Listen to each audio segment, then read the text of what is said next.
దేవునికే మహిమ కలుగునుగాక. ఈరోజు దేవుని వాక్యాన్ని వింటున్న ప్రతి ఒక్కరికి ప్రభువు నామములో నా వందనములు తెలియజేస్తా ఉన్నాను. రండి, ఈరోజు దేవుని వాక్య ధ్యానము కొరకు పరిశుద్ధ గ్రంథములో నుండి లూకా సువార్త 5వ అధ్యాయము 32వ వచనాన్ని చదువుతున్నాను. అందరూ శ్రద్ధ కలిగి ఆలకించండి. మారు మనస్సు పొందుటకై నేను పాపులను పిలువవచ్చి తిని గాని నీతిమంతులను పిలువ రాలేదని వారితో చెప్పెను. దేవుడు ఈ వాక్యమును మనందరి వెనికిడిలో ఆశీర్వదించునుగాక. ప్రభునందు ప్రియులారా, యేసుక్రీస్తు ప్రభుల వారు ఆయన చెబుతున్న ఒక ప్రత్యేకమైన మాట, మారు మనస్సు పొందుటకై నేను పాపులను పిలువవచ్చి తిని గాని నీతిమంతులను పిలువ రాలేదు అన్నాడు. చాలామంది ఆనాడు శాస్త్రులు, పరిసయ్యులు అనేక మంది అనుకున్నారు యేసుక్రీస్తు ప్రభుల వారు పాపులను పిలువ వచ్చాడట కానీ నీతిమంతులను పిలువ రాలేదటని. కొంతమంది ఏలనగా మాట్లాడిన వారు కూడా ఉన్నారు. ఎందుకంటే నీతిమంతుల కొరకు యేసయ్య రాలేదటని, పాపుల కొరకే వచ్చాడట అని. ఎందుకు అలాగనుకున్నారంటే వాళ్ళు మేము పాపులమని అనుకోలేదు. ప్రియులారా, నేను నీతిమంతులను పిలువ రాలేదు, పాపులను పిలువ వచ్చి తిని, పాపులను రక్షించవచ్చి తిని అని యేసయ్య అన్నప్పుడు చాలామందికి అర్థము కాలేదు. ప్రియులారా, నీతిమంతుడు ఎవడు లేడు, అందరూ పాపులే గనక అందరి కొరకు యేసయ్య వచ్చాడని ఆనాడు గ్రహించలేదు. ప్రియులారా, రోమాపత్రికలో 3వ అధ్యాయం 11వ వచనంలో నీతిమంతుడు లేడు, ఒక్కడు లేడు అని దేవుని వాక్యం సెలవిస్తుంది. అలాగే రోమాపత్రిక 3:23వ వచనంలో చూస్తే ఏ భేదము లేదు, అందరూ పాపము చేసి దేవుడు అనుగ్రహించి మహిమను పొందలేకపోతున్నారు అన్నాడు. ప్రియులారా, ఏ భేదము లేదు, సర్వ మానవులంతా కూడా పాపులే.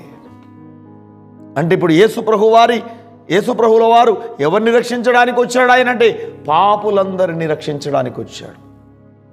ప్రియులారా, తిమోతి పత్రికలో 1 తిమోతి 1వ అధ్యాయం 15వ వచనంలో పౌలు అంటాడు కదా, పాపులను రక్షించుటకే క్రీస్తు యేసు లోకానికి వచ్చెను అంటాడు. మత్తయి సువార్త 1వ అధ్యాయం 21వ వచనంలో మనం చూస్తే ప్రియులారా, ఇదిగో ఆయన మరి దేవదూత ద్వారా ఆనాడు యోసేపు స్వప్నమందు మాట్లాడినప్పుడు ప్రియులారా, ఆమె ఒక కుమారుని కనును, ఆయనే వారి పాపముల నుంచి రక్షించును గనుక ఆయనకు యేసు అని పేరు పెట్టుదు అన్నాడు. మరియ భర్త అయిన యోసేపుతో ప్రియులారా గాబ్రియేలు దేవదూత మాట్లాడినప్పుడు ఆమె ఒక్క కుమారుని కంటది, ఆయన వారి పాపం నుంచి ఆయనే రక్షించును.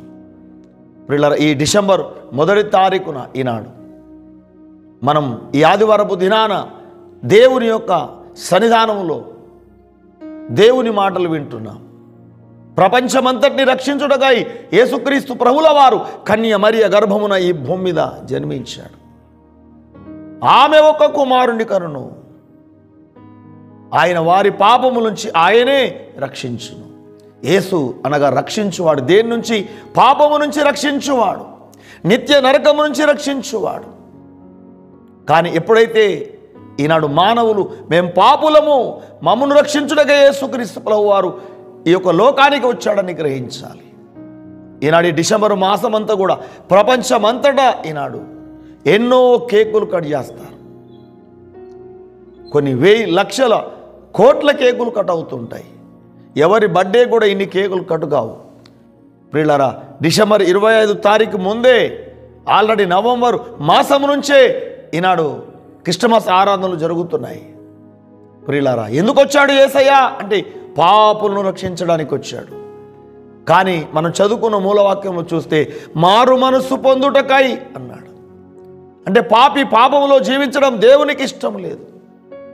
ప్రియులారా, పాపిని రక్షించడానికి వచ్చాడు. అంటే మారు మనసు పొందాలి ప్రతి పాపి కూడా.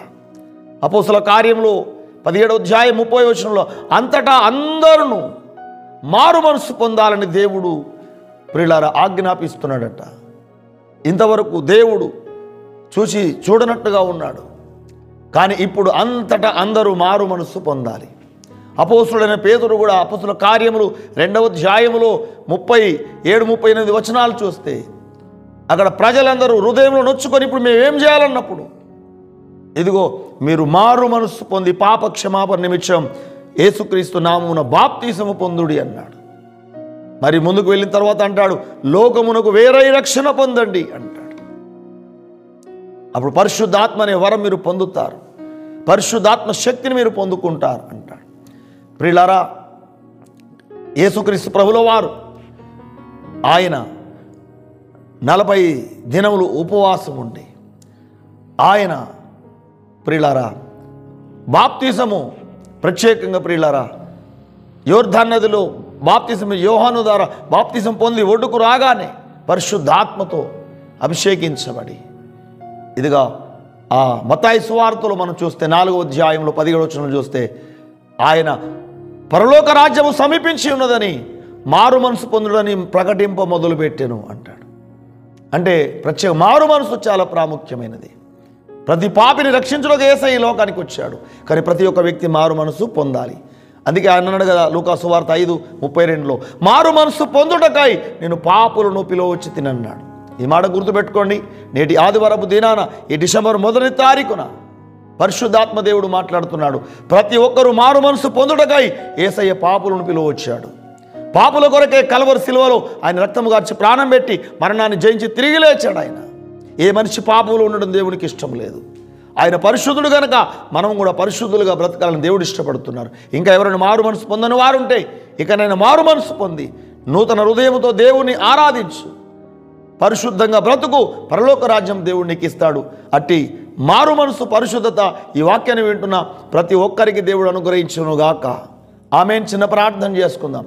మహాపరిశుద్ధుడా పరమ తండ్రి యేసయ్యా మీకు స్తోత్రాలు. మారు మనసు పొందుటకై పాపులను పిలువచ్చి తిని కానీ నీతిమంతులను పిలువరాలేదు అన్నారు.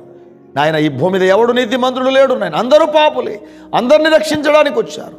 కానీ రక్షింపబడిన తర్వాత ఏ మానవుడు నాయన, ఇదిగో ప్రభువా, ఏ సంఘబిడ్డ నాయన విశ్వాసి పాపంలో జీవించడానికి ఇష్టం లేదు నాయన. అంతటా అందరూ మారు మనసు పొందాలంటున్నావు. అందరి కోసం రక్తము గార్చి ప్రాణం పెట్టిన దేవుడు అయ్యా. ఈ వాక్యాన్ని వింటున్న ప్రతి ఒక్కరిలో మారు మనసు కలగజేయండి, పరిశుద్ధత కలగజేయండి. మీరు పరిశుద్ధులు కనుక మేము కూడా పరిశుద్ధంగా బ్రతకడానికి మీ అందరికి ప్రభువా ఈ వాక్యాన్ని వింటున్న ప్రతి ఒక్కరికి మీరు సాయం చేయమని, పరిశుద్ధముగా మేము బ్రతికి నిన్ను ఆరాధించటకు మీరు కృప చూపమని, ఈ వాక్యాన్ని వింటున్న ప్రతి ఒక్కరిలో మారు మనసు పరిశుద్ధత మీరు కలగచేయమని యేసు నామములోనే ప్రార్థిస్తున్నాము తండ్రి. ఆమేన్. Praise the lord. దేవుడు మీకు మీ కుటుంబాలకు పరిశుద్ధత మారు మనసు అనుగ్రహించునుగాక.